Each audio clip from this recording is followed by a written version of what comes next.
Hey traders, welcome to my private trading library. This video is about simple moving averages. In general, when I day trade or swing trade, I use the 8 simple moving average and the 21 simple moving average. When I'm trying to take a longer type of trades, such as in my IRA, I will use just a 50 simple moving average as a measure of sentiment. So for example, in a long-term trade, if the price candles are trading above a 50 moving average, then in general the sentiment is positive, and I'd be willing to buy on a dip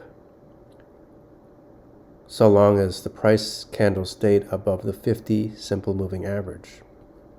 If at any point the price candles drop below a 50 moving average, then I would wait and not take a long position on a long-term hold of stock, such as in an IRA. We would want to wait for the price candles to cross back up above a 50-term moving average before taking a long position to confirm an upward trend in sentiment.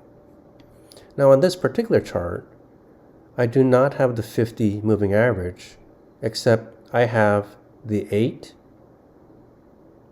and the 21 simple moving averages, the 8 in blue and the 21 in gold. And I like to use these two averages when I'm day trading or swing trading, mostly for swing trading, where my trades will take either several days or maybe 1 to 3 weeks. And there's a couple ways that I use that. Number one is if the shorter term is stacked above the longer term, then the general sentiment is positive, up. However, if the short-term moving average crosses down below the longer-term moving average, then the sentiment is now down or negative.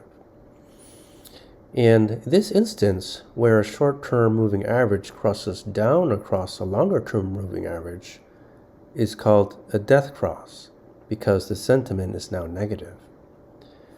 The opposite of that is something called a golden cross, where a short-term moving average crosses up across the longer-term moving average, and called a golden cross, whereas the sentiment has now switched to positive.